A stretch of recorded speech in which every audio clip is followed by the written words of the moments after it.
contact. Yep, mic's on. All right, so the light is on and we're recording. And I want to put in my camera. I like this camera better, but it's not. It's a sort of a pain in the ass to bring from classroom to classroom. Now that they decided to get rid of all the document cameras, when trying to record a class, these work way better than trying to do a video of the board. I don't think those turn out all that well. Can't read anything. So I got it kind of. So you said pressure vessel and distortion theory, correct? Either maximum shear stress theory or distortion energy theory with a pressure vessel, because it's one of the only times where we'll have multiple loadings, right? Multiple loading scenario stresses, non-uniaxial stress, right? We'll actually have. I'm looking for the right word here. Yeah, we'll have biaxial stress. There you go. Words are hard. So, fortunately, there's not a lot of those problems in Shigley. Yeah, let me turn. But boom. Okay. So, anyway, here is like problems that are available to you, right? Where here's a combined stress problem. I think these are ones that are uploaded right now. You said, let's take a look. And this one is out of a book called Philpott. It doesn't have any pressure inside it, but you have the solution available to you. Here's like a problem where I just give you the stresses, and these are both compressive right here, and there's a torsional one in there. So we'll give you some opportunity to do that. That was second exam material, correct? Yes, yes. Here's one where we do the fatigue, right? And I'm going to pick a different problem, but this is available to you for practice and the solution. Sorry about that. No problem. Is it Mark? Matt. Matt. Sorry, Matt. I'm just going to leave this here because I stole this earlier. Okay. Monitor.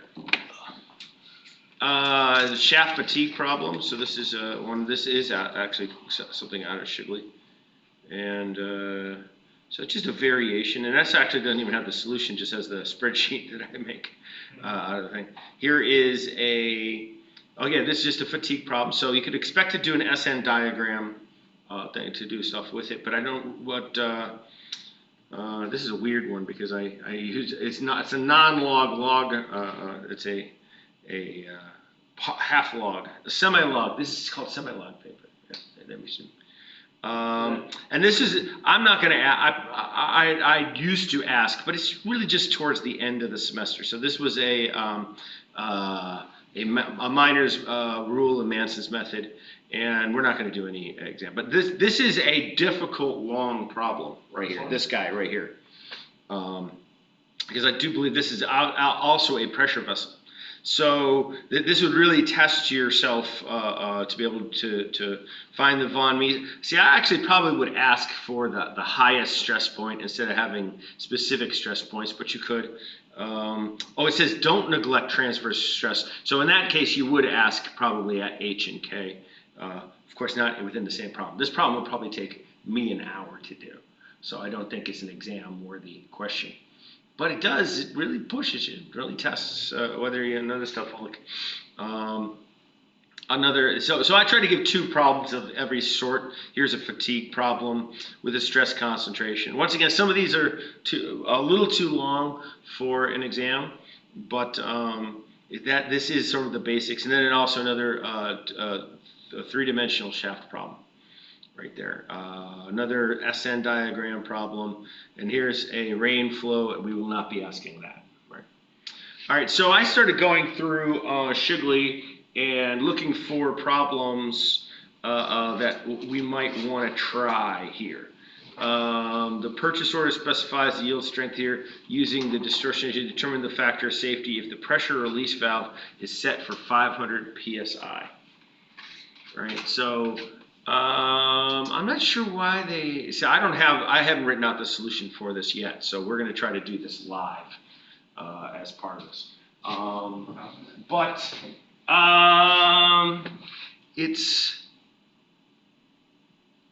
A lot of times I'll actually have a pressure vessel where I'll put an additional loading type on top of it. Just I have one up over here that I got out of another book, you know. So you can expect to see something along these lines, right, where we might have a bending combined with the pressure onto it, or this guy here, they put the torque combined with the pressure on top of it. So just be warned, that's a kind of fair game type of problem, since we haven't done a pressure vessel type of thing. Okay. So maybe I'll try this one right here, or maybe this bottom one right there. So I need to write this out, so you can start writing it out too as we're doing this. And let's pick a material for this, or we can work out backwards and find out what material we would want to have to stay within a factor of safety of, like, let's say 2. I don't know. We'll pick it out. I don't know. I haven't done it yet, so we'll see. But I'll sketch out this. We're doing the bottom one? Yeah, see, what's the difference between them? One, they both have the torque on there, I think 180 and 12. One gives you the torque, the other one doesn't. And they're asking. Yeah, let's do the top one then. Okay.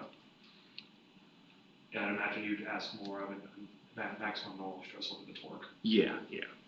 So we have the, they say that the inner diameter, okay, so the ID is equal, so DI, I'll write DI down here on my page. So this is so I don't have to keep looking back up at the thing. Okay. Millimeters, and a thickness of 12 millimeters. This came out of Beard Johnston's Mechanics of Materials right here. And the torque is 12 kilonewton meters, and Plus 280 megapascals. yeah, and the pressure's down. 8 megapascals. Okay, so let's switch over to this right here. Start out with how our approach. And because we are open book, I'll try my best to flip back and forth. And I always have a difficult time from this angle, remembering whether the camera is on top of the thing or not. So I'll do my best to not screw it up. Sorry. Is the first thing to do to determine whether we're using thick or thin? Exactly, right? So thick or thin? Thick or thin? So we might as well, we could just use the inside radius, so we go 90 millimeters. So it's the T over R, so 12 over 90, and we get, it's thick. Because it's greater than 1. Because it's or greater, 0.1. yeah, it's greater than 0.1. And I don't have those memorized, but I probably would ask for a thin one. Time. But Yeah, because the thick ones have more variables to it. yeah, it's ever so slightly. And we edited one of the equations I took in the book for thin-walled. Yeah. Thin walled. We could actually, if we wanted to take just a little side journey, we could see what the effects were. This is I should have, and I haven't, but I haven't marked where, I put little tabs in my book. But here's where we would get the thin ones, remember, would be right there. It's always hidden because of this guy right here. So people almost always go for this. This is on the inside wall.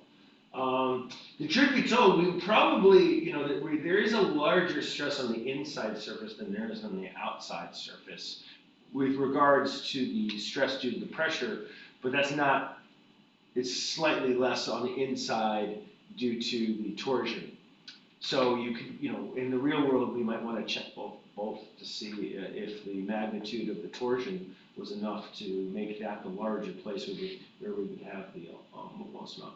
But so here's where we have for the hoop stress that we would need to use for this. And if it's on the outside surface, remember that just reduces to 2. that right there. You can see because the outside and the place, this is the only variable in terms of the location of the stress. The rest of them are constants, the inside radius and outside radius. And then to save ourselves a little bit of time, we also want to make sure that we note that that's the same front part for the longitudinal as for the hoop. So we can save ourselves just a itty bitty amount of time. So, and it won't take very long to, wouldn't do this on an exam, but it won't take us very long to check what the difference between the thin and the thick is. Let's just go ahead and say it's for the outside surface. If I don't say that, then it's something worth asking. So, do you mean the outside surface or the inside surface? Because I wouldn't make you, I guess it would be kind of okay to ask that, right?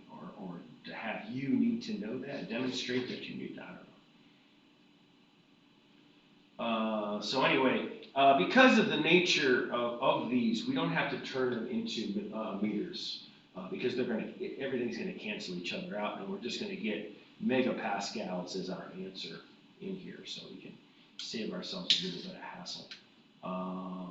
So let's see, that's the Ri of 90, so the Ro must be 90 plus 12 or 102, right?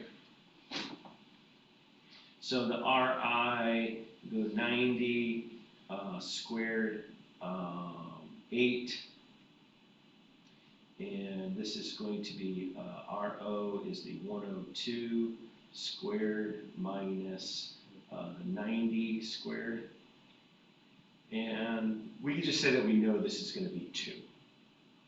So which R would we use for the bottom part? For the bottom part, if we're using it on the outside, it's going to be equal to Ro. Okay. Right. And then if it's on the inside, it's going to be,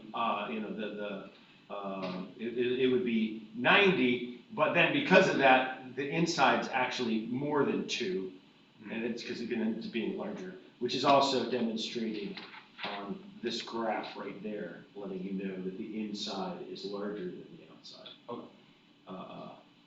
Hoop stress. So 90 squared times 8 divided by 102 squared minus 90 squared, boom, and divided this part right here, we end up getting 28.13, but then we multiply it by 2, so we get 56.25 megapascals. So we know that the longitudinal is going to be 28.13 megapascals. And just you go, what if thin? Just out of curiosity, that would be easy enough of just going pi di over 2t, or 8 times the inside diameter 180 divided by 2 divided by 12. So 8 times 180, 2 divided 12 divided, we get 60. So you can see that it's a little bit of a difference, right? What is 3.75. Yeah, it's about 6% difference. Yeah. Not bad. Not bad. I mean, It's a difference. it's a difference, so it might as well.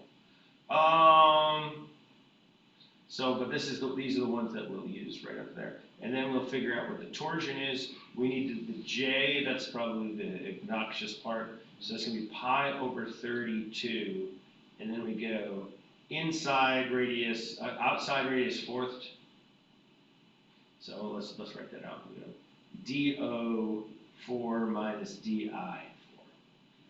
And I prefer not to mess around with millimeters fourth. Kind of bothers me. I go ahead and just take, so I go to base units when I go to this type of thing. Although I could probably memorize what it, how it works out, because I think when you're done with the thing, the millimeters squared actually will give you the megapascals. Right? I think it works out. But I don't remember for sure, and I don't like trusting units. I've made this mistake too many times, so I just say base units all the way. Sure, I'm just overly paranoid.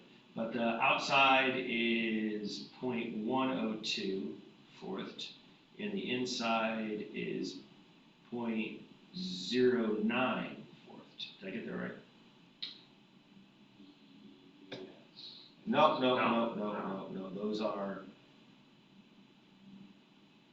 Those are radii. I mean diameter. So this is 1/8 right here, and we didn't get the other one, but we could do that in our heads. 204. Yes. Okay.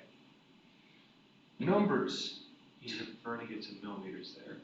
I'm just converting it to meters. Oh, meters, yeah. Yeah. I knew what you meant, but couldn't stop myself. Okay. Now, if you're going to use millimeters throughout the whole equation when it comes to like figuring out, what is it? Which stress element would that be using J?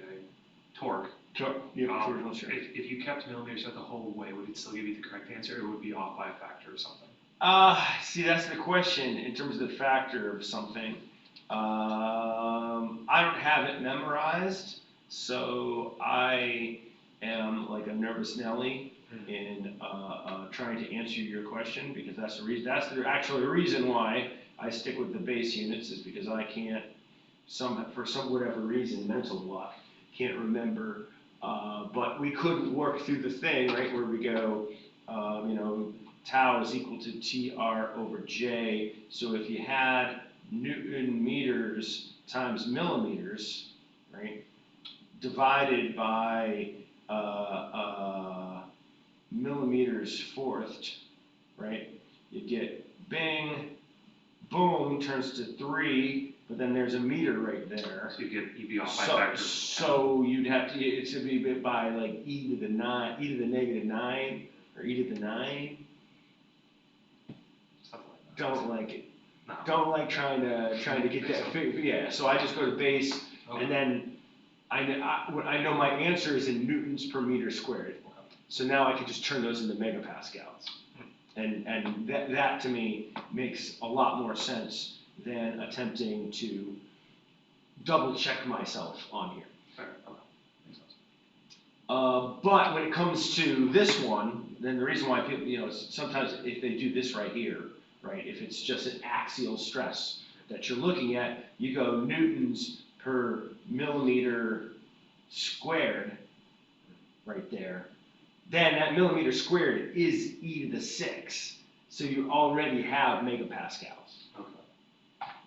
That's that becomes tempting, and I see a lot of professors that do that in the thing, and I just been burned by that. I'm up by 1,000. That's ignored. Don't like it. So we go tau is equal to TR over J. And I think I did this one. We were talking a little bit while I did this. There's a chance I made a math error right in here. No, it's correct. Okay. I'm just not 100. It's so easy to make mistakes. The degree of concentration that's needed. So this is going to be 12,000. And we'd use the outer radius, correct? Yes. Since the torque's on the outside. Yep, exactly. And so that's 0.102. And then divided by our 5750 E minus 5. So this is going to be a pretty large value. I don't know. I'm a little 12,000.102, boom. And that's already in here, so I'm going to divide. And so I get, as we were talking about, 2.28, no, it should be a 9. Fussy. E to the 7. So therefore, that's going to be 21.29 megapascals, right? So this is meant to write that was newtons per meter squared. So always a good idea to make a stress element to summarize what we've done here. and we'll go X and Y onto the thing. And for the hoop is this direction right there. And this is, we're looking at the side of it, correct? Yeah. Okay. I'm just calling that X, and we're looking at, you know, just some little element somewhere on the side. So this is the 56.25 megapascals, and the longitudinal is up right here. And if we were, it's good to keep the orientation in mind, because there's some amount of a chance that we would have other kinds of loadings on top of this, right? Don't go too crazy because of time constraints, but in terms of me wanting to see, can you think your way through how the stress is actually distributed? And if we wanted to get the direction correct, we were shown that the torque was around that direction, so it would be coming across the face of the top of this. It'd be going it'd be going counterclockwise. This is technically clockwise, if you're talking about the stress element. Yes. But then, you know, they have to balance out right here. So this, and I usually do it right here in this top corner to go to 21.29 megapascals. And more circle. Let's go ahead. Now we're doing more circle. Yeah, I think it's a good idea to make sure we do more circle. So if this was maximum shear stress theory, that would be the way to go. You could find the principal stresses without more circle, but I think it's a great visualization, but it's also something I want to measure that people can do, right? So, because I don't know if we had it on exam 2. More circle? Yeah. Yes. Okay. We had it for the first problem. Yeah, because we were doing maximum shear stress theory, so that makes sense. So we can just briefly sketch it here. We know that this one's twice that one, so we can kind of like make sort of a rough guesstimate right here. And then this one is in the range of that one, so I'm going to get like right about there, So if plotting the top, this is clockwise, so it'll be up here. So we're really kind of plotting a point right there. And then this plot, of course, is coming down below, so we're going to be like right in there. So it doesn't hurt to attempt to. What are these? Where'd you go, man? I'm sure if I get my compass out, I did a bad job, or I'm not sure. Oh, look at that there. Oh, what happened here?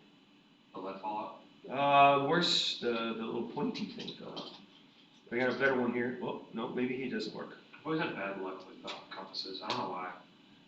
Like it always like either slips or I get misaligned. So I use it. Well, you gotta have a pretty high quality one. Is part of it.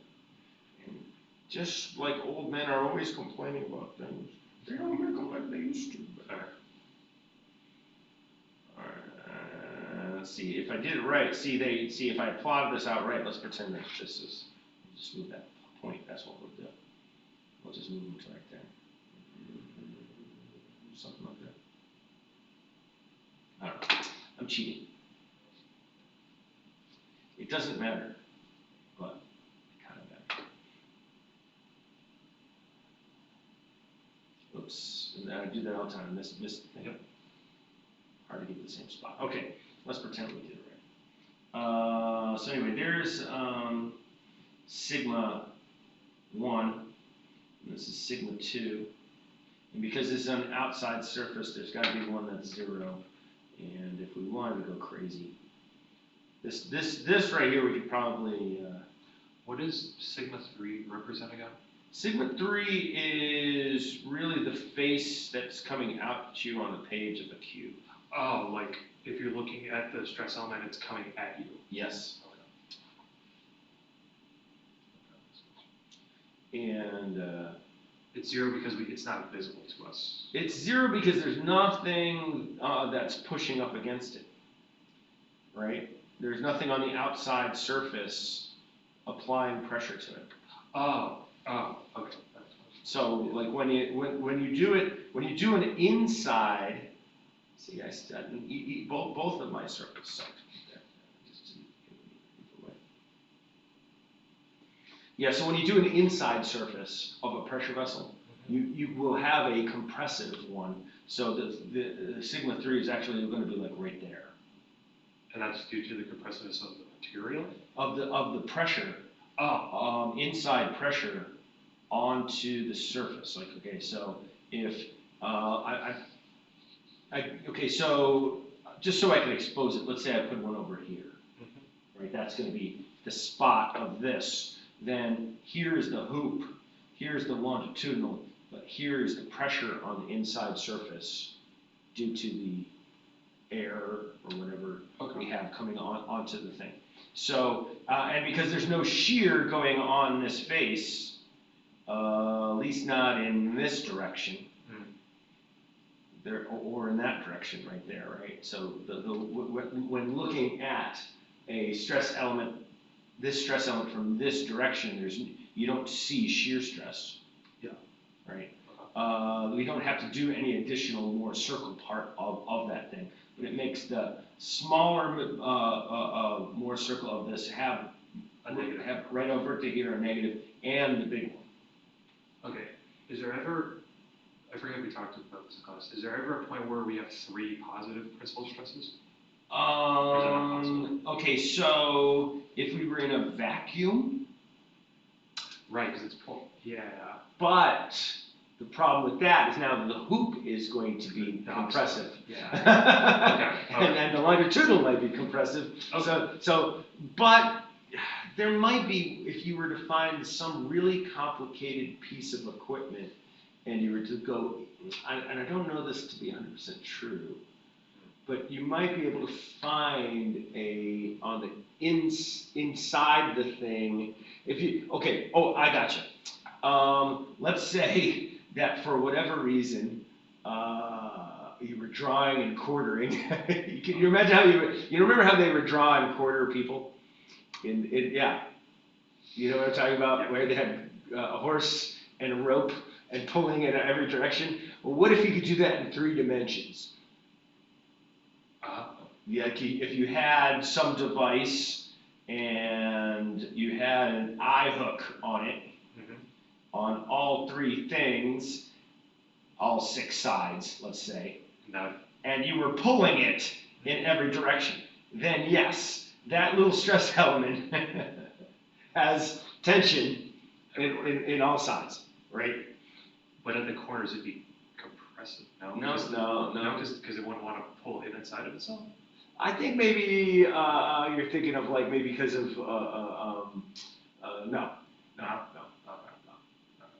I don't know. Maybe you could make the design so it flares out if that's what you kind of mean. Yes. Towards the thing. And I still don't think it would be compressive. Okay. I don't think so. Okay. Sorry for going off. But anyway, no, it's totally fine. It is a good question. Like, what if? Like, is it possible? Yeah, you could. So in that case, the whole it just shifts over to the right onto the thing. But you still have, 3 principal stresses, so that you can have 3 in tension. We've just now said, but only because they were torturing this poor stress element in a medieval way. So we start out with the center of this and the radius right in there. So the center is really just going to be the 56.25 plus the 28.13 divided by 2. 56.25. I'm regretting buying this calculator. What's that? I'm regretting buying this calculator. I had to buy it because my other one wasn't CETA compliant. And I'm looking at yours and I wish I got an HP. Well, it's never too late to sometime to make the transition, but it is sort of an addictive thing though. Now when you have I'm addicted to the calculator and I really don't feel comfortable with other calculators, but it's just a comfort. I don't like Casio's. I'm not a huge fan. I like Texas.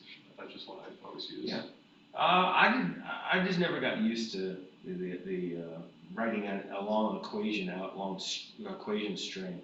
I like that because, I don't know, it helps me keep track, if that makes sense.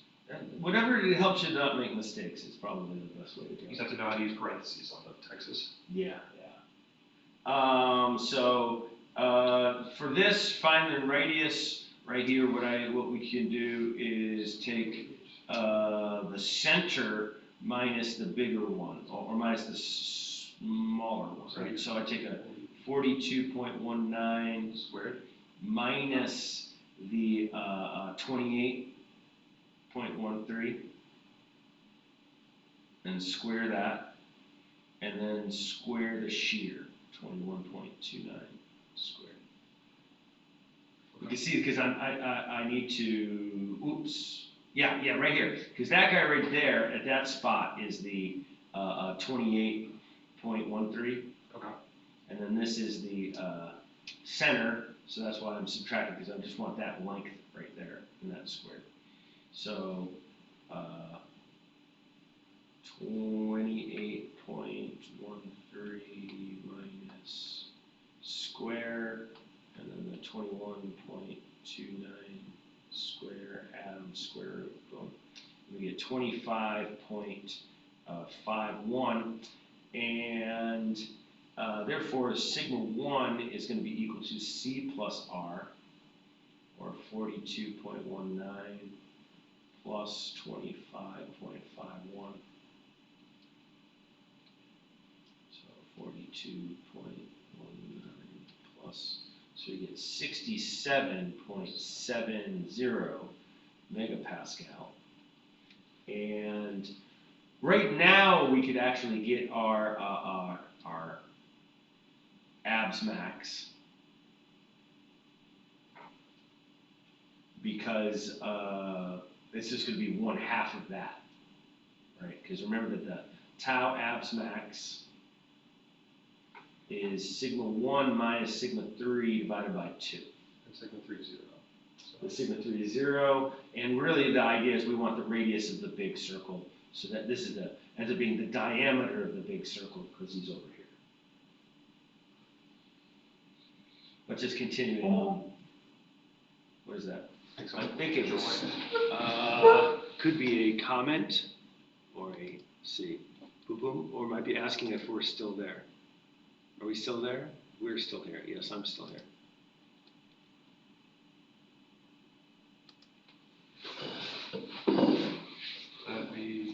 We should probably be sharing this though, huh? In case somebody were to stop by. No, we're not. Ooh. Yeah, I know. It's stupid, right? Boom. And then, can I hit to hide that? Yeah. So that makes me sad. Well, we're still recording it, but just if someone were to have come by, feeling kind of some sadness along those lines, but regrets. I have a few. 39 minutes into it. So we have 42.19 minus 25.51, and we don't need this. 42.19, but completeness. So that's 16.68 megapascals compression. Ooh, I might have done that. No, it's not compression. That's still tension. Duh. Sorry. But it's not negative. It's not negative, no. And tau abs max is 33.85. Okay. 33.85 megapascal. So we want to find a material, right? So if we had a design safety factor of 2, that's if we would be given that. Yeah, that would be, we'd be given, that would be the SSY divided by the tau abs max. So what we really want, we want to get the, and we know that the SSY, I'm sorry, let me do this again, which is going to be the yield strength divided by 2, divided by the tau abs max. So the SY is going to be 2 times 2 times 33.85. Which is 135.4. 135.4? Yes. We double check that. So we would want to, that might be, actually, we might need to have had a safety factor larger than that for designing this problem. Because is there no like? I don't know if we have something that's small, because I think that's, That's smaller than aluminum, I'm pretty sure.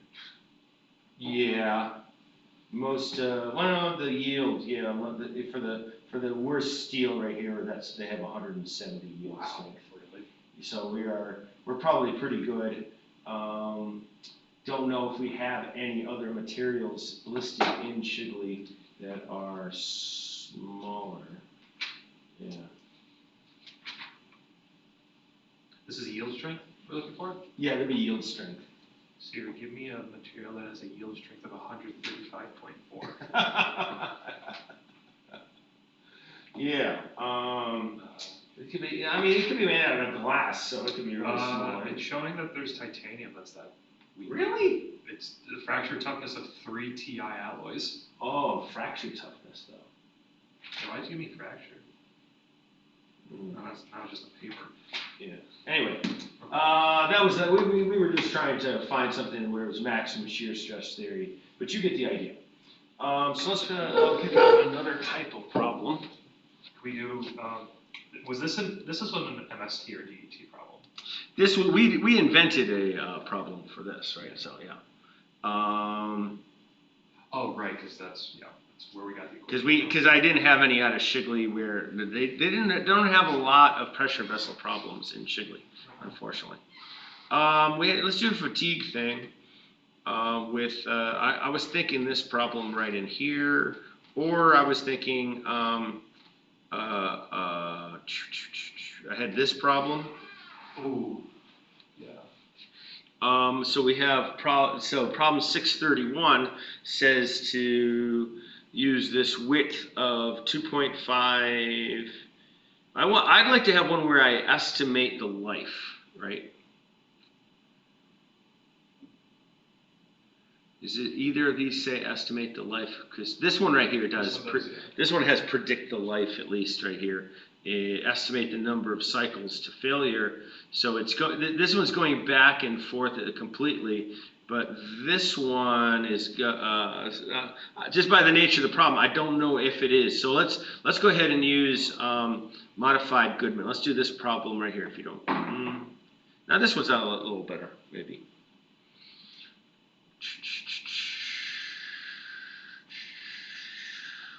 Solve this problem if it's 2.5 and 1.5 and the force fluctuates between tension of 16,000. Okay, so let's do, what do you say? I haven't done this problem yet, so don't judge me too harshly, but this is, kind of the thing that we're trying to, a typical problem. And it might have more things to it than we'll be able to do in a short amount of time. But let's see, this is W1, the width of that, and W2, the width of this, and so the diameter here of the hole, and H, and so what are they saying that the force fluctuates? We're going to do this bottom one here. So W1 is 2.5 inches. W2 is 1.5 inches. F goes between 16,000 pounds tension and 4,000 pounds compression. And let's see, I guess the H is equal to 0.5. the D is equal to 0.4 and R is equal to 0.25. So inches. So we have a few things we have to kind of like figure out to see where it's going to have the worst amount of stress. And we also need to, and this is AISI 1018 steel. So some things to look up or do as part of this. Get off the clipboard. I like clipboards, but just for this, just kind of to the way. All right, so maybe I'll tackle the material first. Maybe I could just figure out what the which is going to be the worst spot, like because we might have the stress concentration here or the stress concentration here, like which the combined the combination of having a stress concentration and the fact that it's the width right here, but they might have already worked this thing out that way, but that kind of makes this a good problem, but it also makes it a longer problem. I wish I could have more time to sometimes to ask things, so then it would really, you know, test whether students had the overall like big picture kind of thought process. But what are you gonna do? You can't always have a way. So let's see. We'll find. Let me get the stress concentrations first. So first off, we have a width of 2.5 and a diameter of 0.4. So that's going to have a D over W, because we're going to look up, let's see, go to the appendix here and look up for here. We're going to use this stress concentration. D over W, 0.4 over 2.5.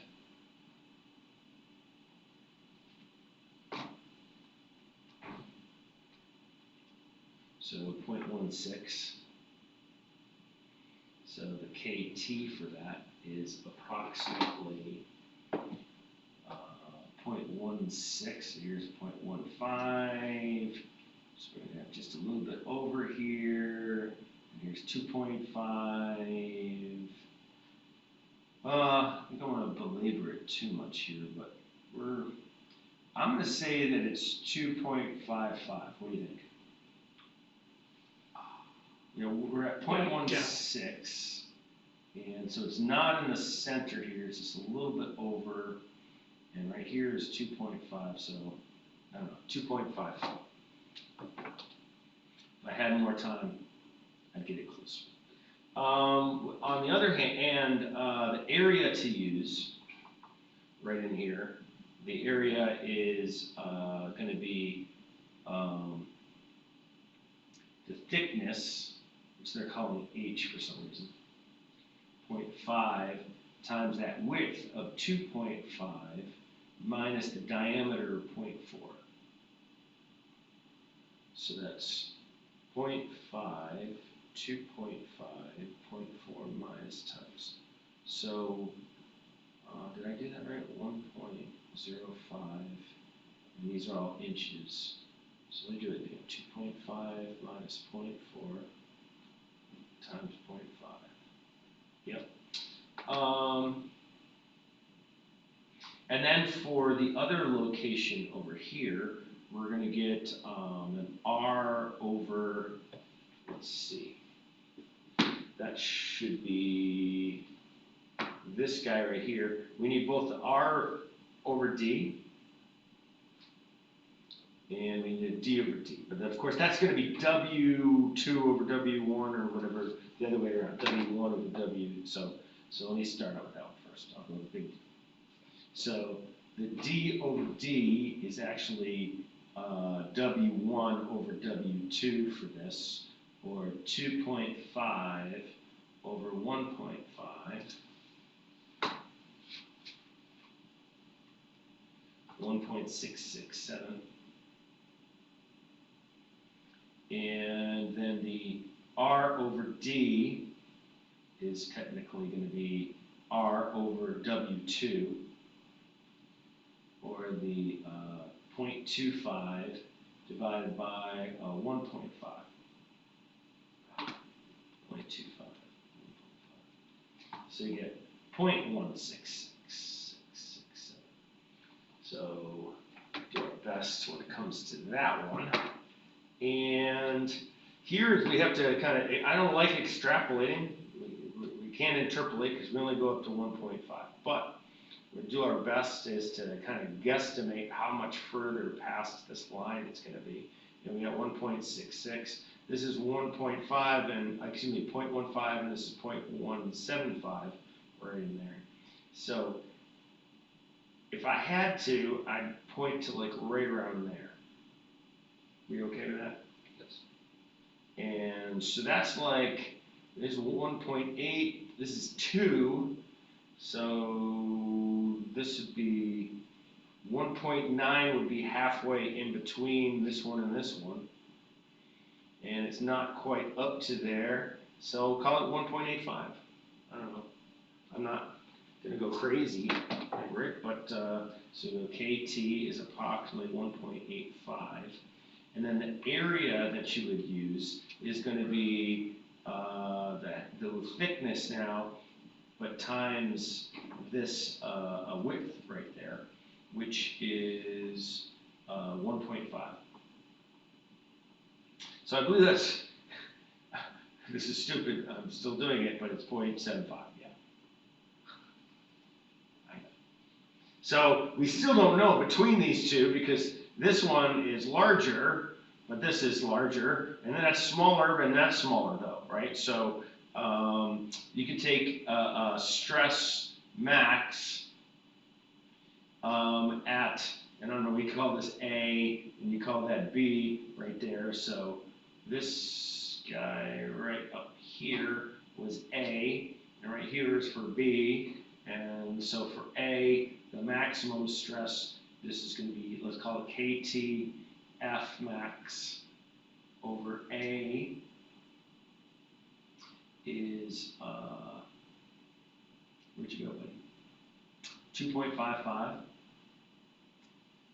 16,000 divided by 1.05. We could just take KT and divide it by this. We could take that and divide it by that and that divided by that and figure out which is going to be the worst one. And if they're just cruel, they've made them equal to each other. And we're almost there. So 16,000. I'm going to divide by 30. So we don't actually have, that's not a lot. Huh. They should have made this a lot more. Did I do that wrong? That's 38,000, right? Yeah.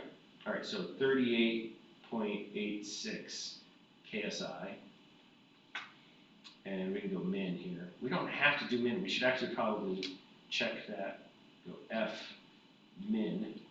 And remember that this is in tension.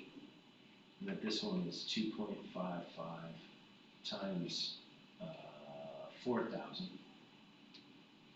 I should just keep it in kips, right? 1.05. Yeah, keep it consistent, I guess. But I didn't. So you're at 9.714 KSI compression.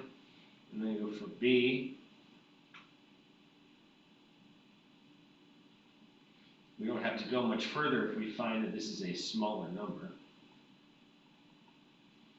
1.85, 16, and 0.75. Then we didn't have to divide by 1,000.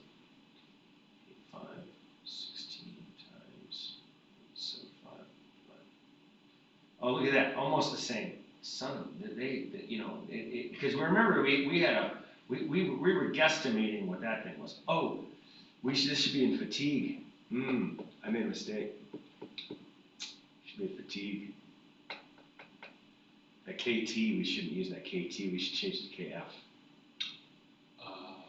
We can fix it. We can fix it. Not a big deal. But this, so we're gonna end up using B. B was worse, just ever so slightly. But let's go. Oops. Need not sensitivity.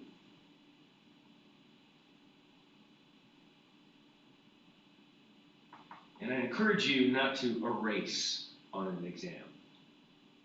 Draw, and don't scribble out. Just draw a straight line through the thing. Make a little note. It's about communication, right? And I would like people to work linearly downwards. I got so many people that say, oh, I got a blank space up over here. Ask for more paper. You know, don't waste your time in cluttering of the thing. It's so hard to follow. But anyway, we need notch sensitivity, so we want to go to the table with notch sensitivity. Once again, it would be so much better if I were to put tabs, and I keep meaning to buy new tabs, and I just don't have them to tab my book up. Of course, now we're in the 11th edition. Do I have the 11th edition? Is this the 11th edition? This is the 11th edition, I should. That's when we switched over. My 10th edition is when we went.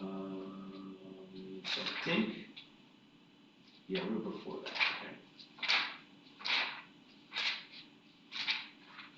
Okay. Okay, after this.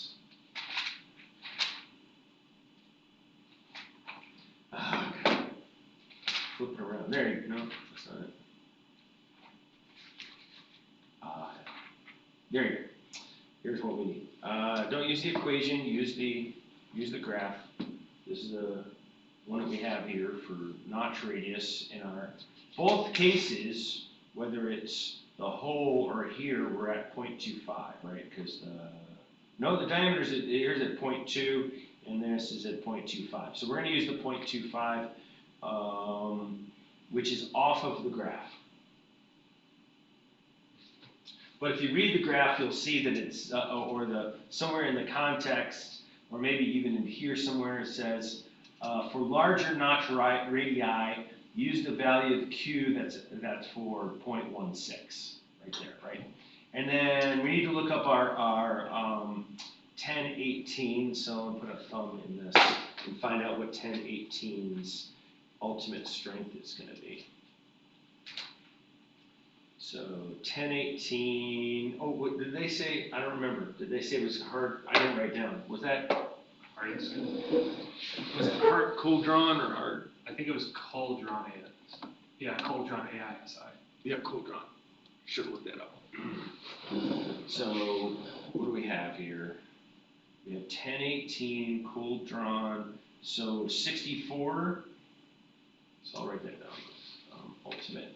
SUT is 64 KSI. Do I need yield? I don't. Now we're just going to stick with the Goodman, so we don't really need the yield, but it's 54. So coming back to this, 64 is close to 60. So we're using this one right here. So 0.8 isn't too terribly bad because you look between, we were at 60 and 100.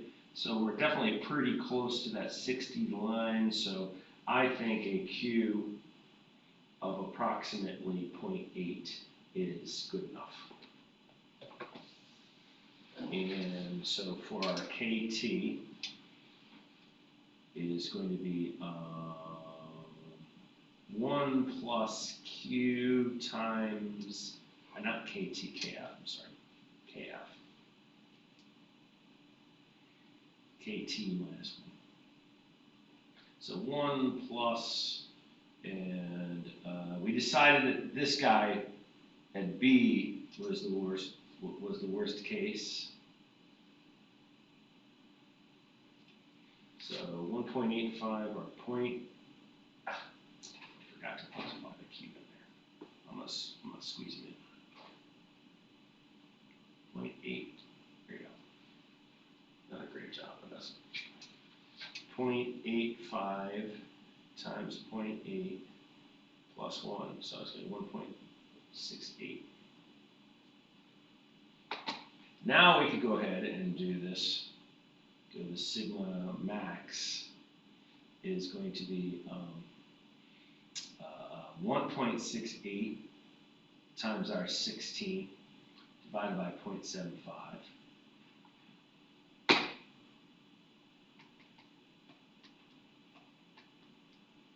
Or 35.84 KSI tension, and sigma min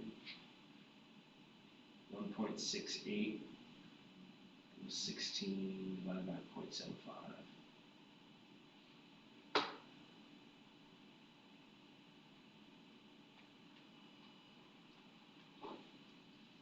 So, not 16, I mean 4. It's actually negative 4, but we'll just write the compression. We'll just remember. 1.68. My brain was thinking about it. I wonder what everybody else in class is doing right now. My feelings are hurt. I swear. All right, so now we need to get the mid-range and the alternating. And so remember, that's max plus min over 2, and then max minus min, absolute value of max minus min over 2. So 35.84 minus 8.960 over 2. That's because it's in compression? Yep.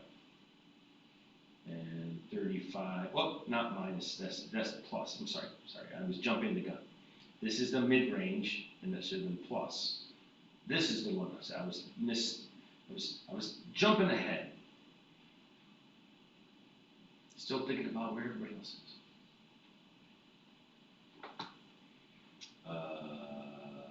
So subtract 2 by, so it's going to be 13.44 KSI, and then this one down here though is 35.84, 8.96 out of 5, so it's 22.40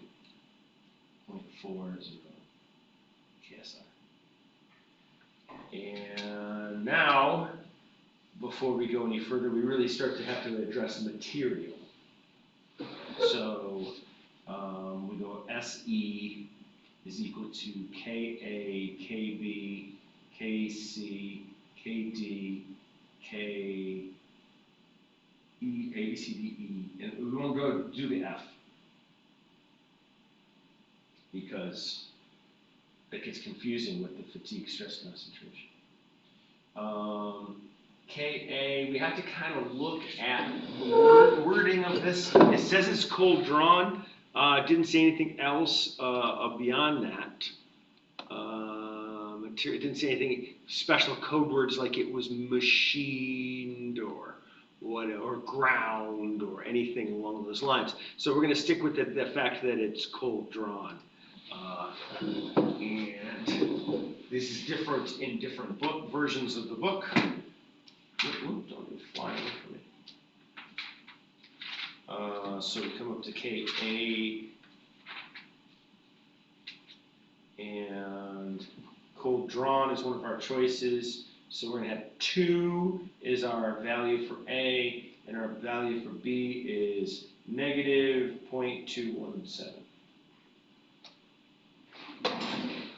So A, SUT to the B, so 264, and then negative 217 is not what I said. So, sure. So it was 64, 2217, raise it 2 times. So we get 0.8113. KB. Now, before we do KB, actually, so I'll leave a space in between. We want to find the equivalent diameter. By the way, I might ask this as a separate thing. It's just tough to make a problem too long over here. But if you have a square and you need the equivalent diameter, what you have right here is you take .808, now I say squared rectangle, and times the square root of h times b.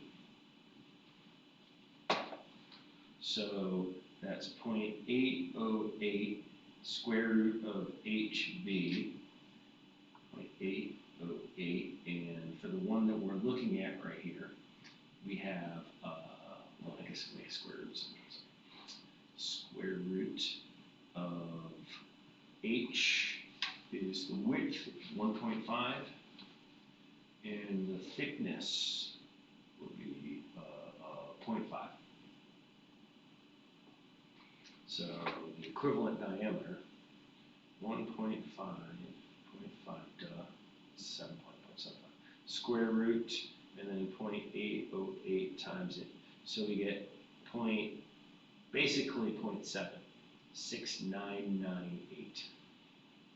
And then for that diameter, that's in the range, it's less than, it's right in there, so 0.879 times the diameter raised to the 0.107. So KB is 0.879 D raised to the negative 0.107, 0.879, 0.6998, negative 0.107. Why does D have a subscript E? It's the equivalent diameter. So you use it when it's not a circle, or even when it's a circle but it's not rotating. Okay. To try to account for the fact that the... I thought it was related to KE for a second. Gotcha. So 0.107 negative raised to it, and then multiply that by 0.879. So 0.9132. KC, that's due to the load, the type of loading. And so that's just, it's axial, so it's 0.85. And then none of the other ones really apply, because this is temperature and this is reliability. They didn't tell us anything about those, so we'll just assume those are 1. And then we're also taking 0.5 times SE, times the ultimate strength for the SE prime. So SE is going to be 0.8113, 0.9132, 0.85, 1, 1, and then in here we'll go 0.5 times our 64 for the SE, for the brackets just to remind ourselves, times 0.85 times 0.5 times 64 times. So we end up with 20.15 KSI is our endurance strength. So now we can assess what our Goodman is going to be, what our Goodman safety factor is, because we have all the information necessary. And so the Goodman safety factor is 1 divided by sigma A divided by SE plus sigma M divided by SUT. So 1 over, and the sigma A was 22.40, so it's not going to last forever. Already we can see that the alternating stress is greater than the SE. And the mid-range is just going to make it that much worse, but of course not nearly so much because it's divided by 64, so it's not really that as plentiful large. And so 13.44 divided by 64, we add them, and then we take the inverse, so we get a Goodman of 0.7566. All right, we didn't need, breaking my own rules, only 2 decimal places, right? So that was the answer right there. Who gives it, like, if it's already dead, if it's already bad, you don't need 4 sig figs worth of or more than 2 decimal places telling you that it was going to die at some point. So what we want to try to do is to find, the next question is, well, how long will it live? So it's therefore not infinite. If it was greater than 1, it'd be infinite. We were predicting, yeah, infinite life, yes. So here we will go, what is the equivalent reverse stress, which, just to remind you, is, let's see, they're saying something else in this version of the book. Yeah, which version do you have, by the way? I'm just curious. That one. This one, okay. I think it's 11, right? Yeah, so that this one they're calling that. What I'm used to calling rev, the equivalent reverse is the AR. That looks out of focus. Is that out of focus, dude? No. I think it's just the screen. Probably the screen projector. Well, my YouTube version of these is really terrible in some cases. The YouTube, it's dropping in its amount of resolution. It's pretty awful. So, but anyway, we take the alternating and divide by 1 minus. Yeah, I guess that makes sense. 1 minus. Yeah. Minus the mid-range divided by the ultimate. All of a sudden, my memory is failing me because somehow I don't remember being minus. Let's just go ahead and hope it is. Okay, so that's going to be 22.40. 1 minus the 13.44 divided by 64. 13.44,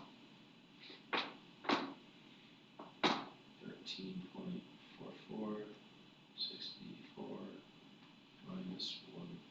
Look, not minus. My brain. I'm ready for the break already. Any plans for winter?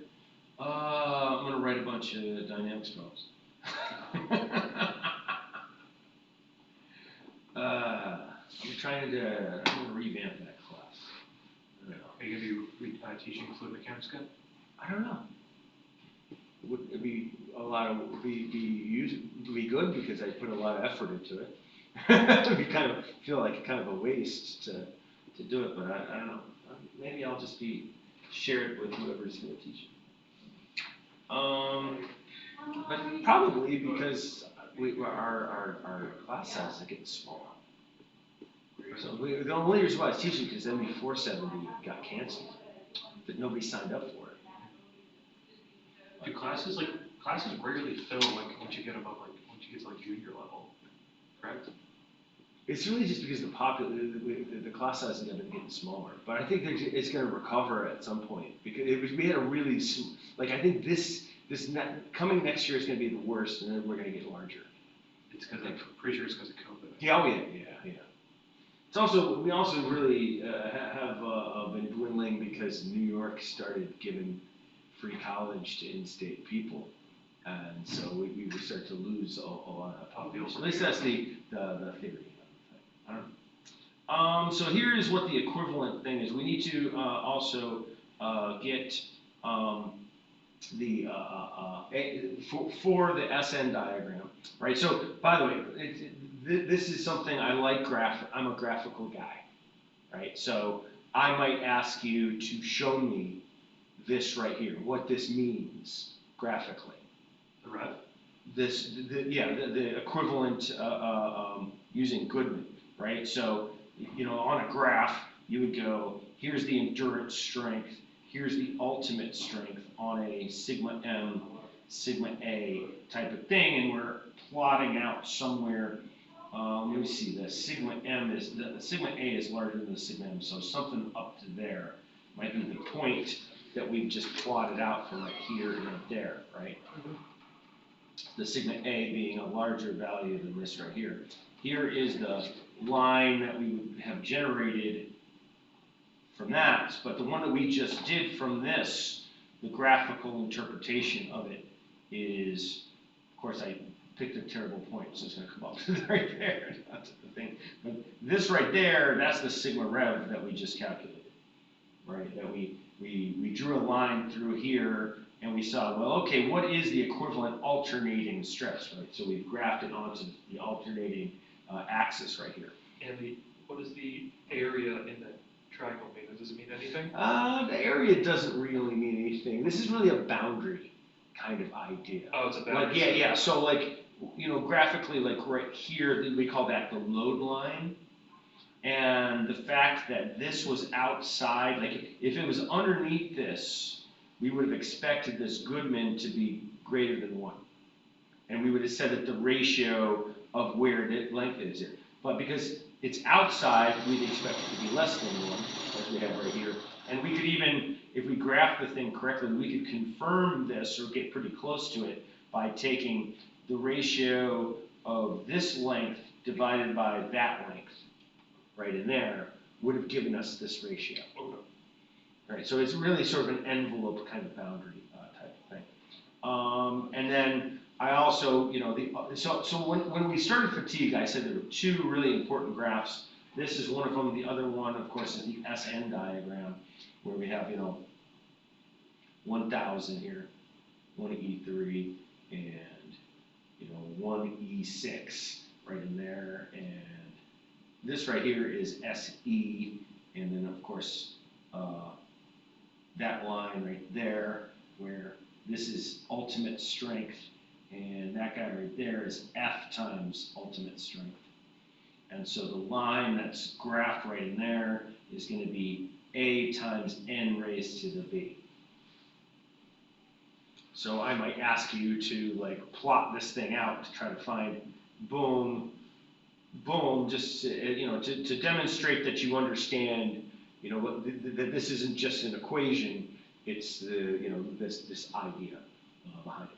So we need to find A and B. First we need F to be able to do that. So we look up onto here, and that is, come on. Like I said, I really need to grab to the food. Oh yeah, it's gonna be right there. And there is an equation for this, but during an exam, don't look it up in the equation. You can see our ultimate strength is below 64, below 70. And in the notes below this, it says if it's below 70, use 0.9. So F right here, this little lowercase f is 0.9. Okay. So F 0.9 times 64. You get 57.6, and now A is equal to short attention span, can't remember, right there. The F SUT squared over SE. So F SUT squared over SE, or 57.6 squared divided by, what do we for SE was 20.15.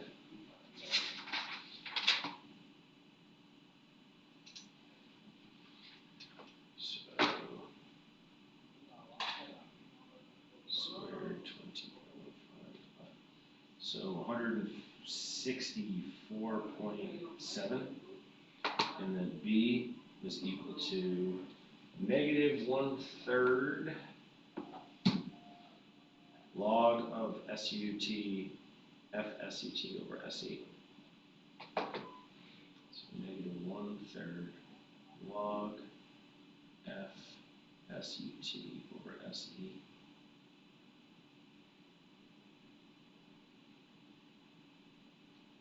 57.60 divided by 20.15.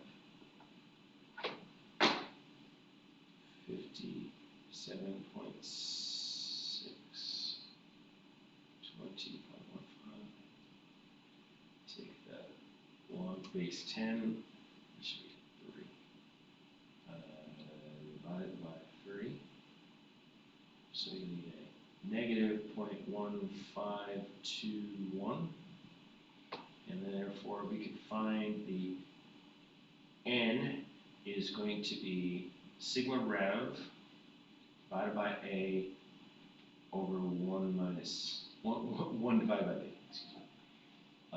So the equivalent rev 28.35 and 164.7 raised to the 1 over negative 0.1521. I think I did that right. I feel like I did that right. 28.35.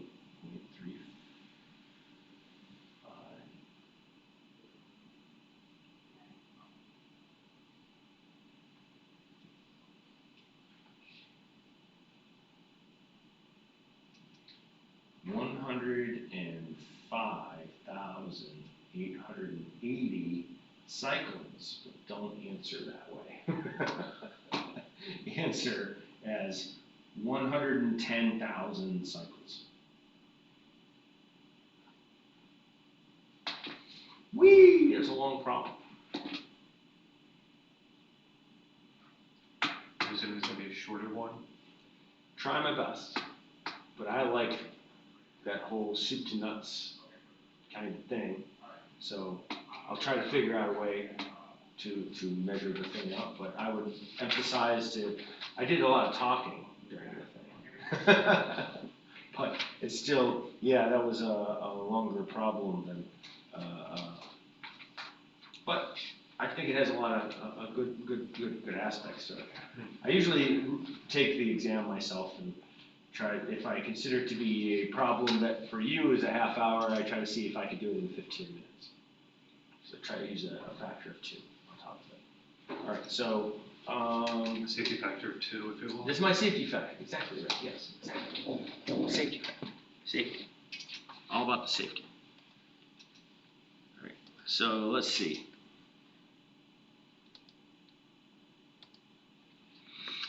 You could bump it up to 2. We could have actually found out what the answer was to that somehow. I don't know. Least factor of safety. Yeah, that'd be with Because we didn't change any of the problem, did we?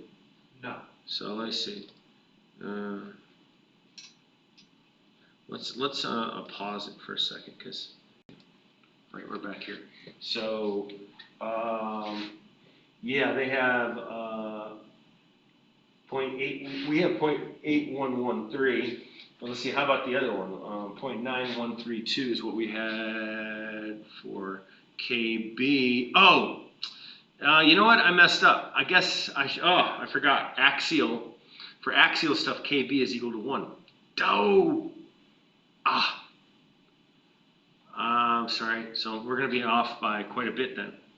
Onto the thing. But let's see. How did we do with the KF at least? How come I can't move this? All right. KF is 1.94. They had a 2.1.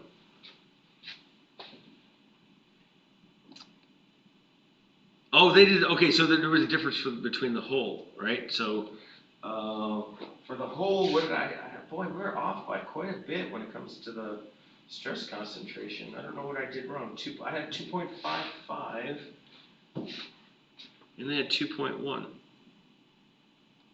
Because they had 0.17 for the whole, and they had 2.1, and I had 2.55. How could I be so bad? You were there. You saw.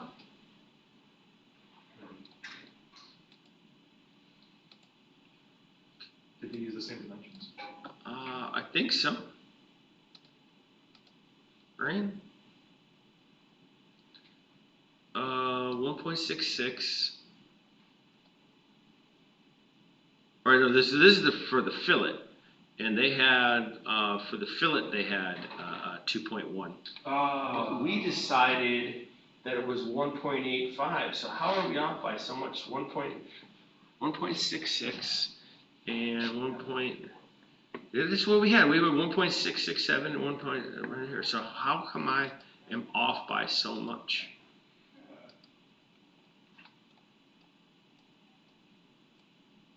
By the way, this is where a lot of study prep helps, right? You can identify mistakes that you make and then try not to make them again. So here is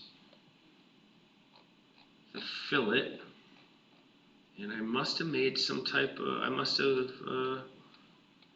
it's not, I'm not beyond it. Here's what I'll do actually when,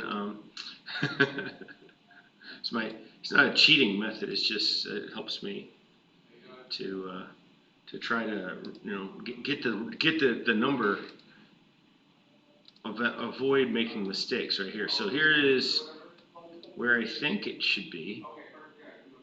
The 0.1, maybe it should be over some. I just don't see how that's possible. That they decided, well, it's all about the interpolation. That's the problem here, right?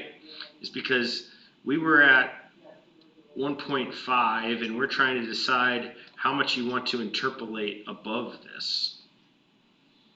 What are you guys doing here for the golf? But they're saying they went with 2.1, right? 2.1 is up here. Yeah, I just don't agree with the amount of extrapolation, not interpolation. Interpolation in between. They're extrapolating up right in there. So I'm going to argue with them about that 2.1. If we were to use 2.1, would we get it wrong on the exam? Was that? If we were to use 2.1, would we get it wrong on the exam? No, I wouldn't ask you that. I wouldn't. But you would get some points off if I didn't agree with you. But I wouldn't do it for here because it's not fair because you're extrapolating. It's like the big question is you going okay when 1.05 then 1.10 1.10 and then 1.50. Are these lines getting further apart or are they getting closer together? Closer. I think they're getting closer together. Like, for instance, when we go to gears next semester, they use this curve right here on the bottom for a gear tooth in a stress concentration. But the problem is that D, the big D, is infinite, right? So you look at that curve, you have D over D, and we don't have a line for infinite, but you can see that the lines look like they're getting closer together, right? Because it goes 1.05, then 1.11, and 1.1, and then 1.3, and then 3, right? And you don't have anything there. So what do? We use a line for 3. So I jokingly say, apparently infinity equals 3 when it comes to this right here. But, so, I mean, in that mindset right up here, it's not going to be very much further away from the 1.5, nowhere near what they're saying. So I want to argue. I want to argue. I don't know, it's part of engineering is arguing. That's not true. But anyway, right here they do check that it doesn't yield, and they do get 0.77. So, after all that said and done, the Goodman, we weren't too far off. Really? Yeah, 0.01. Yeah, we're like 0.775 or something like that, right? Were we 7.8? Something like that. I don't know. Or yeah, I think we rounded when we got to that. 0.76. 0.76. And then for this other thing right here, they got 0.9 for where the hole was. But they agreed with us eventually a little bit. But even here, 2.55, that was actually pretty close to us. Yeah, we got 2.55, so that makes me feel better when it came for the circle onto the thing. But they didn't do the prediction of life. So anyway, it's worth when you have an opportunity to try to check out whether you got the thing right or not. Now we haven't done a shaft problem, so that's probably a good one to. And these are pretty long. So we have a choice between these are the shaft problems. By the way, this is in chapter 6, but then they're referring back to chapter 3 with all these problems right in here. So we have these are really 2D shafts. This is a 3D shaft. That's a 3D shaft. There's some more 3D shafts, and here's a this is one I don't ask very often. Yeah, we get the chain. And so it's a funny story. It's not a funny story. It's a funny story. So I'm driving my family to South Carolina, and the kids were in their mid-teens, kind of. And I had brought bicycles along because it was going to be on the beach, and we were they don't ride their bikes much, but I said, and I'm in the car, family's in there, and I say, well, I bought 2 bicycle lock chains. No, something along those lines. I bought 2 chains, and all 3 of them, my wife and my 2 children, at the same time in unison, 2 chains.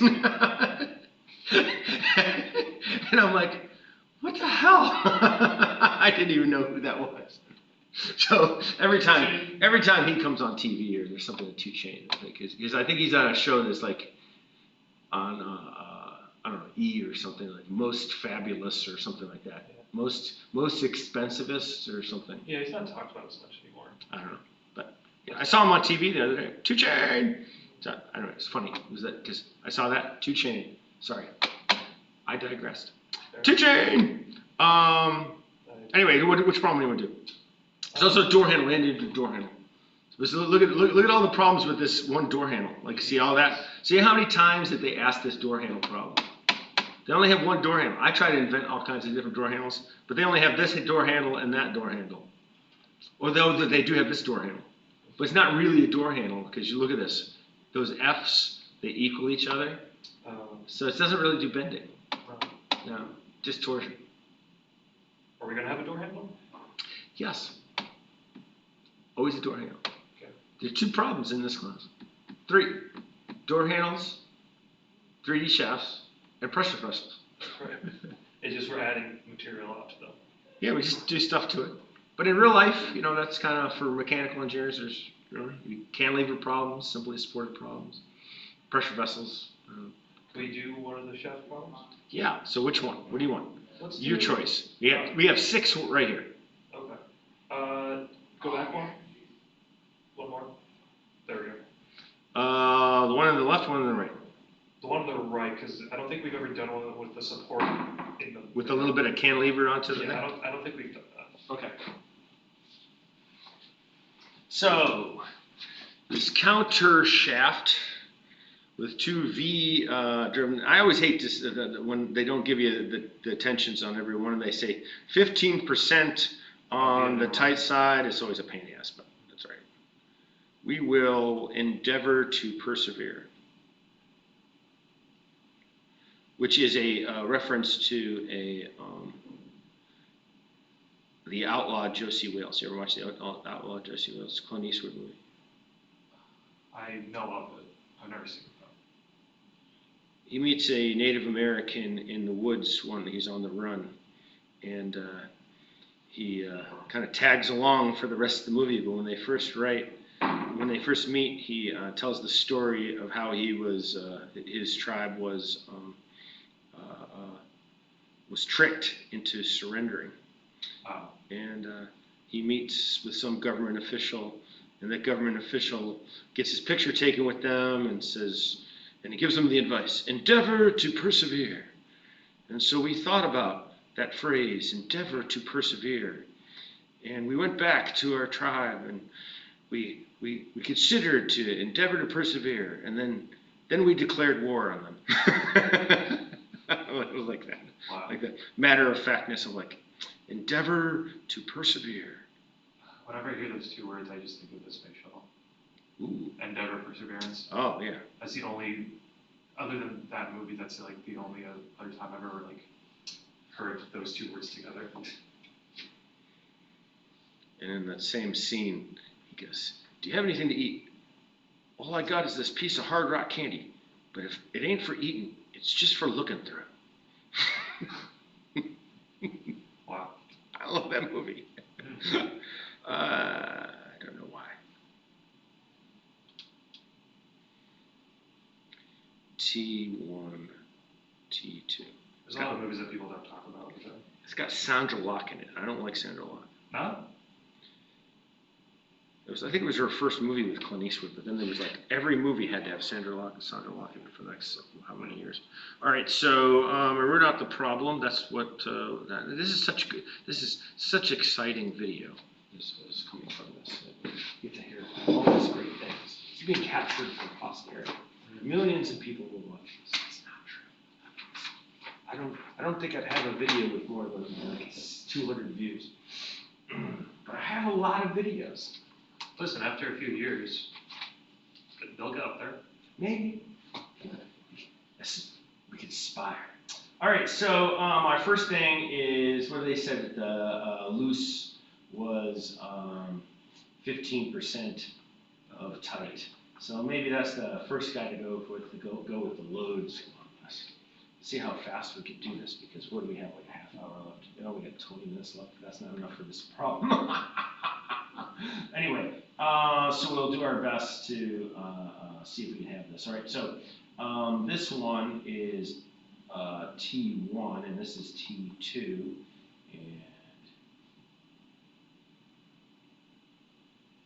this is 1800 newtons, and 270, did I get that right? And so some of the moments about the x-axis, and we'll say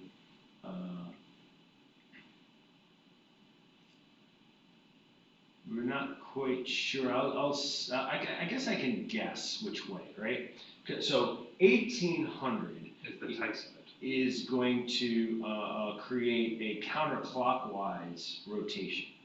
So T1 better be greater than T2, right? Because it needs to balance. The torque needs to be opposite. So T1 needs to create a clockwise in order to make the thing balance out.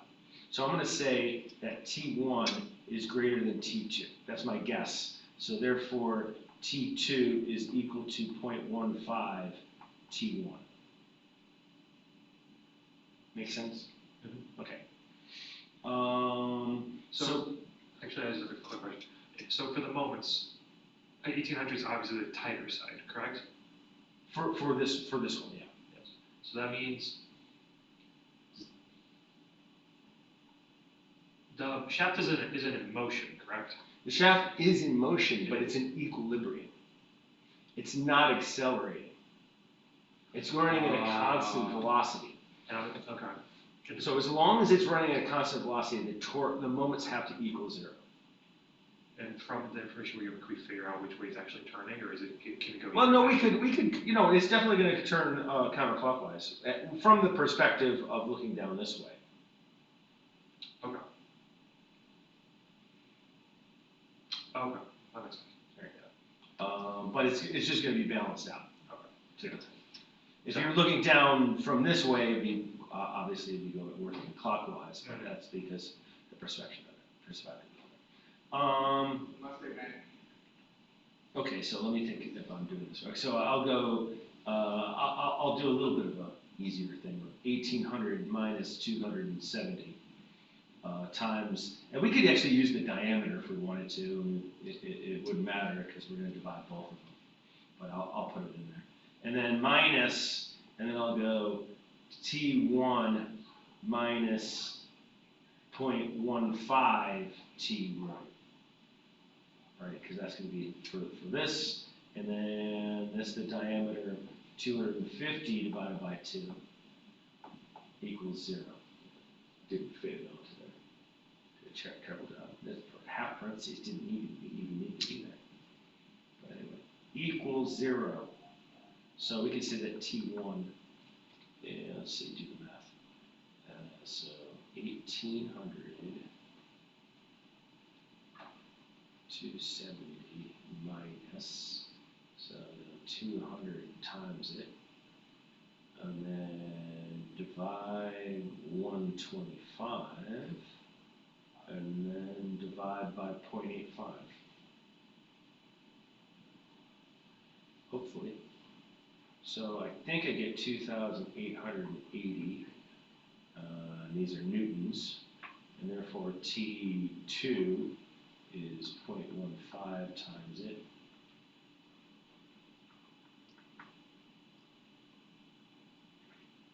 $432.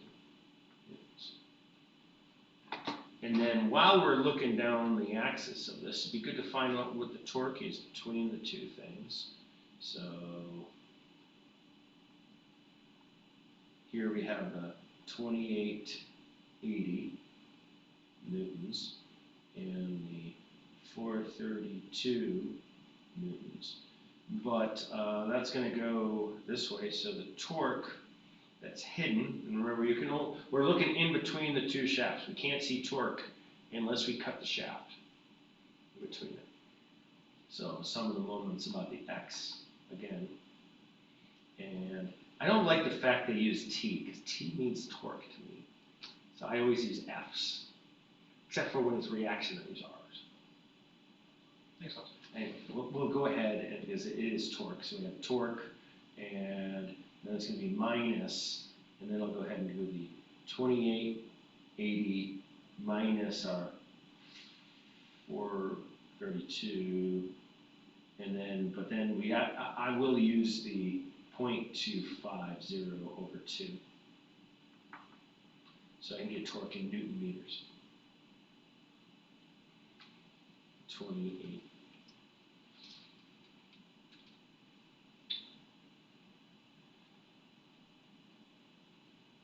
So I say it's 306 Newton meters. And now, I guess I can fit it onto here.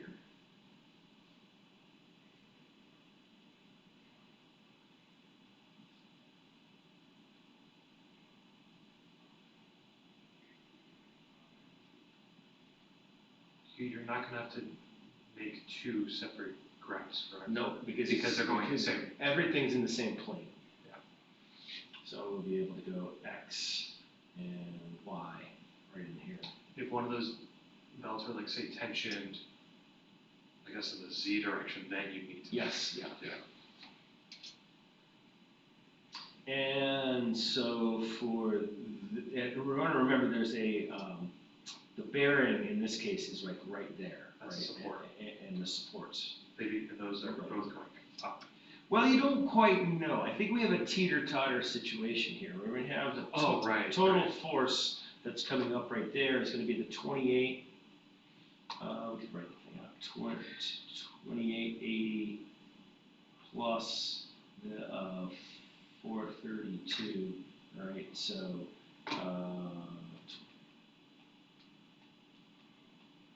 3,312 newtons. But this one is downwards, and he's going to be the 1,800 and the 270. So 2,070. Could have done that in my head, right? So most of the time, well, you know this one for sure has to be down that way. And did they letter these things? They probably did ABC, 0, ABC. Okay, what? 0 ABC? Yeah, 0. Yeah, why does it start? A 0 BCA, you crazy bastards. 0 BCA. I usually fix it when I just do ABCD. Yeah. Because like looking at it, the 0 always confuses me. Yeah, I know. It's a weird. Although you can pronounce it, which is what I like. To go rocks and Roy. Rocks or Roz. I'll go Roz. Yeah, I can go Roz. Yeah. I'll go Roz. Yeah. So anyway, this one's probably holding it down from flying up, so it's a teeter-totter. So here's Roy, and here's Reese. And some of the moments about O, good enough, so we can find RCY that way. Go about either way. Yeah. Doesn't matter that. So let's see where the distance is. 230, 280, 300. And we'll keep it in millimeters onto the thing. So let's see. So we have 312 times the 230. This is plus, and we don't necessarily, I mean, it could go the other way. And if this was small enough, then it would go the opposite direction. But probably not. So 230 plus 280, I'll do that. you could have started with the moment at C, correct? And then Yes. you could have just used it to be careful of your sides at that point. To do it about C, yes. Yeah, I knew what you meant, but I was just. because that was the thing on the last one. Yeah. That stumped me for a second. And then this one's gonna be negative 2070, and then we're gonna add 300, so it should be 810.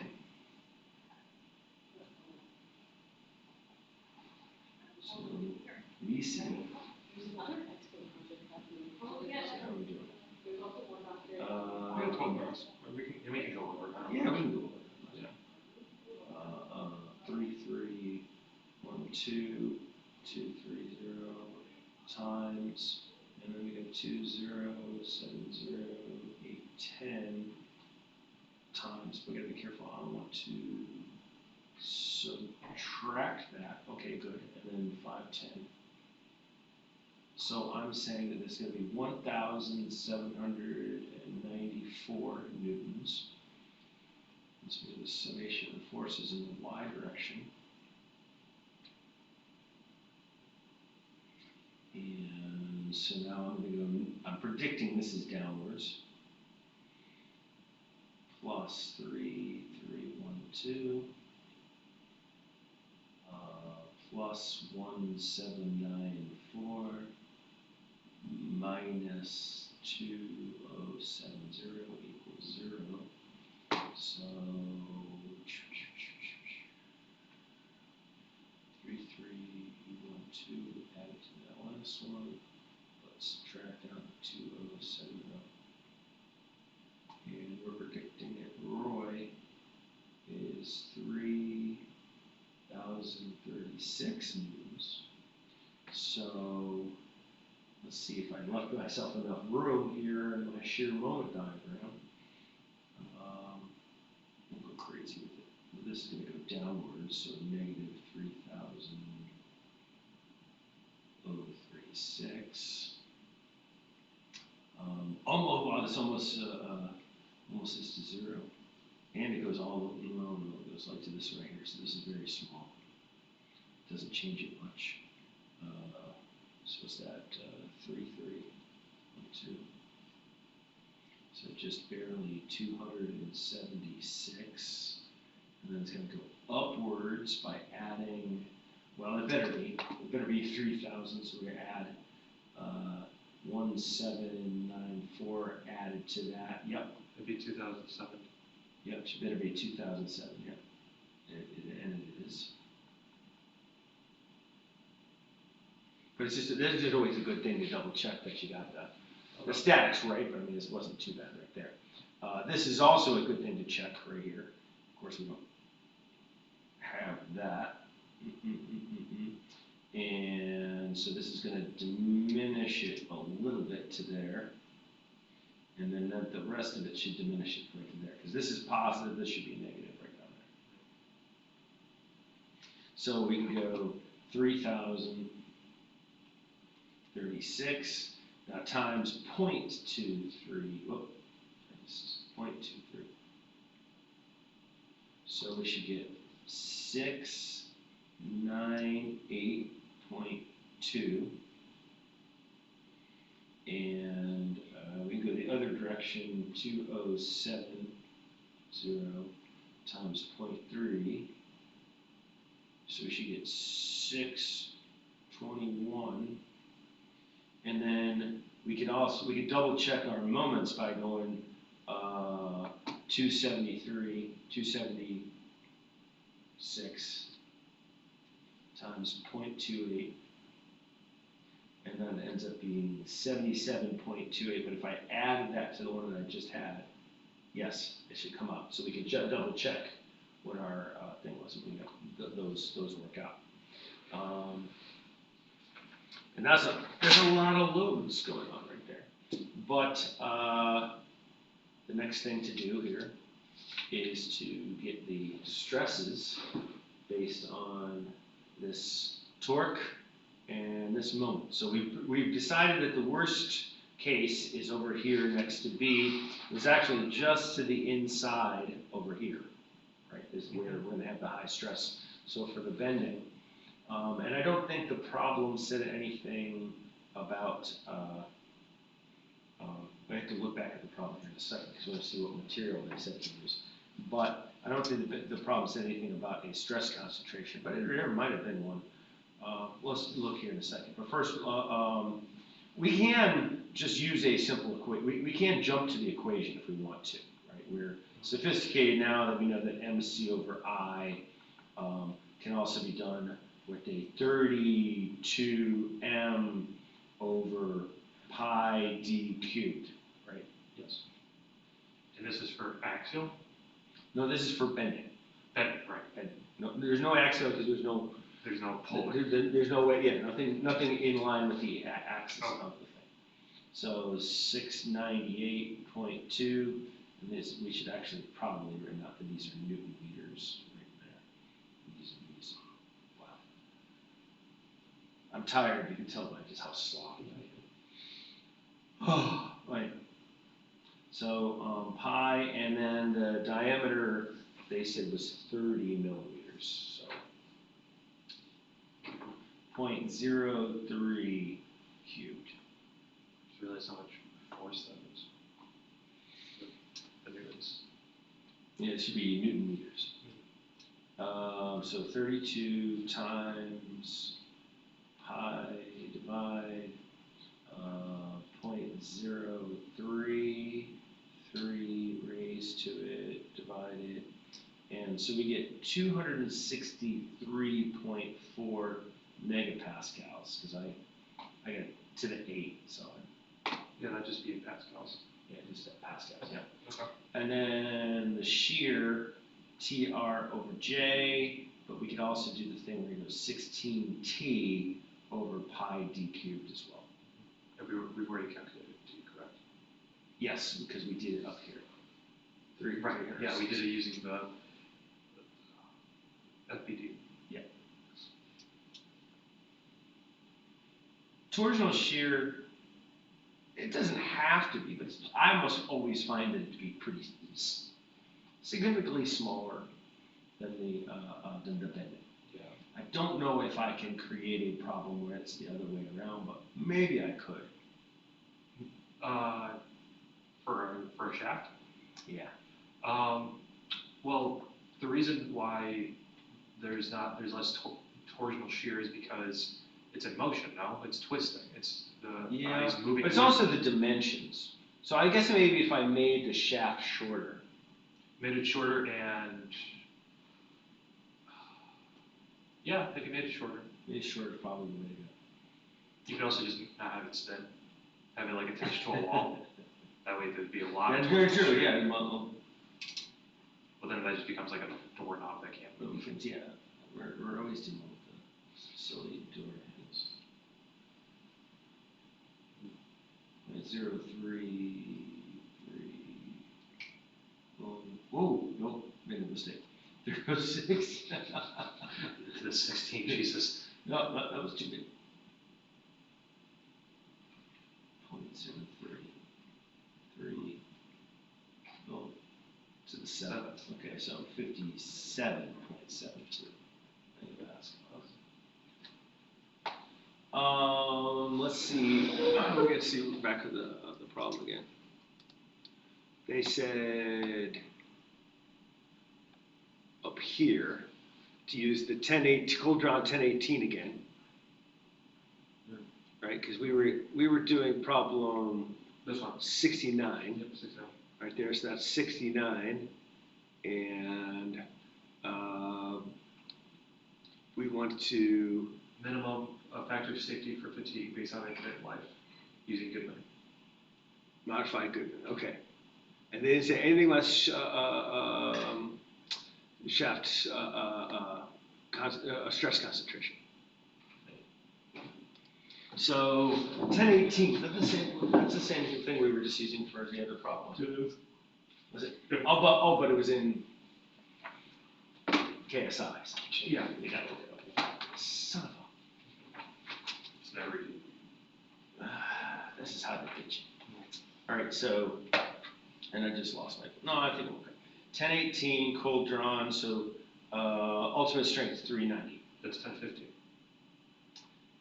440. Sorry. I'm tired. Ultimate strength, SUT 440. Couldn't remember that, 440 megapascals. So, we still need our endurance strength for the thing.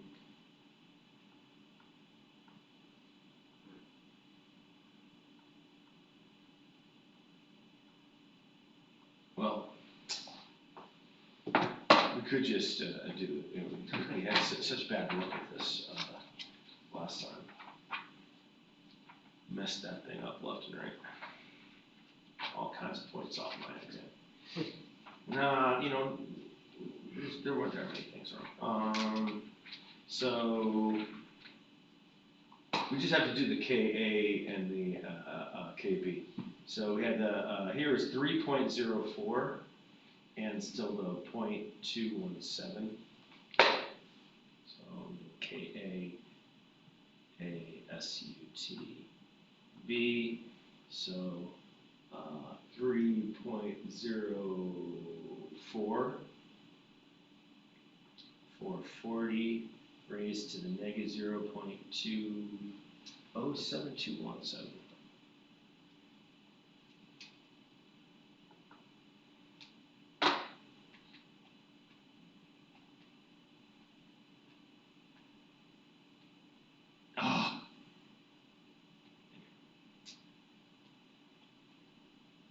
So 0.8114 KB. This is 30 millimeters, which is less than 51. And therefore, we're going to use 1.24 D raised to the negative 107. It is rotating. So I'm just going to put it in there. And if you use millimeters,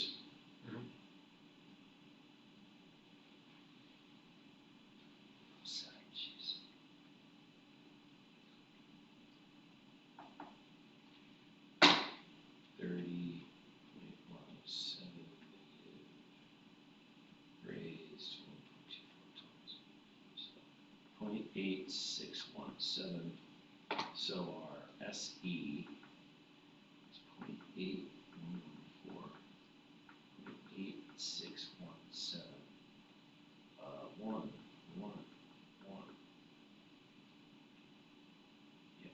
And then 0.5 times 440.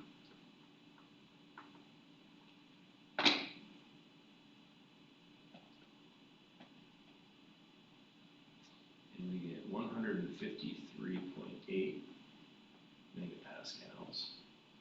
So we can get the Goodman.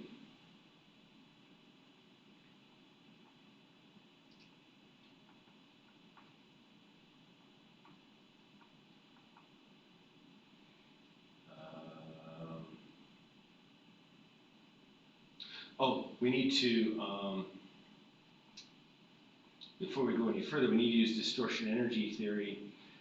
So the alternating is going to be equal to the bending. Okay. Because the torsion is constant. Yes. So the mid-range, though, is going to be equal to the von Mises, right, which is sigma squared plus 3 times tau squared, but there is no there right there. So it's really going to be square root of 3 times tau, which, so square root of 3 times 57.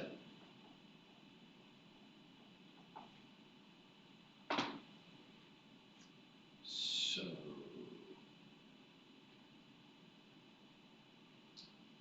3 square root times, and you're going to get, can't fit it in there, 99.97 megapascals. Call it 100. Okay. 1 over 263.4 over 153.8. And you already see that's going to be larger, and then you get 999 997 over 440. So we are going to have a good minutes below there. So 263.4, 153.8 divided 99.97, 440 divided. Sorry. Add it. Go ahead. What's that? I didn't know he said 440. I said good. I'm sorry. No, What was that? 0.52. Call it. So Wow. it's going to die. That's bad. Yeah. But I mean, you know what really I would want to know after this is what the RPM is, so then I could like when I go to predict what the life is going to You be. said constant up to speed. I think it gave you that. It didn't tell you the RPM. A lot of times I would, not in an exam, but just in terms of a practical problem, because then if you know the RPM, you could actually get stopwatch and say it's going to last 65 minutes. So we can say. You could do like, you could just assume like that's the camshaft to like a Japanese inline six, and then use that RPM. You could, yeah, You could. absolutely. So hopefully they're not using a belt. Yeah, but no, they could. Maybe that's how they have their timing belt. Maybe this is a timing belt. There's a pulley system belt. All right, so we could also check and see how we did. Let's see. So this is problem 369. not 69, but then it's problem 638, right? Yeah, so it's problem 638. 638. So let's see, 638. So we can see all the different things that we could have screwed up along the way. Well, the wrong assumptions. So Those look pretty close. yeah, there's a 999. Yeah. They found out what the maximum was. That's always a good thing to do. I didn't do it, but it's good to use von Mises to find out what the total was. But 263. How did we do on that? Did we get the right? Yeah, we got 260. We got it. Yeah, well, good. And 0.56 versus what did we do? 0.52. What did we do wrong? Maybe the SE. Oh, these SEs are different because of the generation of the book. We had 170 here. The KA is probably different. Yeah, they had 0.9 and we had 0.811. Why did they do the distortion energy theory? Oh, it's just good practice to always check and see if it yields. Okay. Because we might be predicting life, and it might bend the first moment that the thing starts up. Yeah. And for a shaft that's rotating, bending is going to fail. True. Right? So if it's a permanent deformation, now it's going to go wing all over the place. So it's just good practice to check. And a lot of times we'll call that the Langer. Okay. That's the Langer because we're adding the maximum together. But they're actually doing a less conservative. The more conservative is to add them together, right? So like what you would get in this case here. So this is more accurate. What they're doing right here in this bottom line, right here that I'm hovering over. But the Langer, technically, you add the mid-range and the alternating together, right? So you would add the 263 with the 999. Right, so then you would end up with 363 basically, as opposed to having 281. So you would have the 370 divided by the 263. Or 363. So you would actually be pretty close to 1, according to Langer. But they say it's more conservative. All right, so there you go. There's a lot of stuff, but you seem to understand all of it. The biggest problem, the thing that happens to every student that doesn't go beyond this step of understanding anything is doing problems. Practice, yeah. Practicing the problems, because it's there's a big gap between being able to follow along and being able to and then also the speed. Yeah. The speed. If you don't have it already, if you're not, make sure that you're really familiar with the book. So use that along as you're practicing. Put the tabs in there to get the thing. Make sure as part of your study prep, that you're timing yourself. Even just have the fact that you're you're putting a clock on it, simulates that awful feeling of taking an exam and the pressure that you feel during an exam.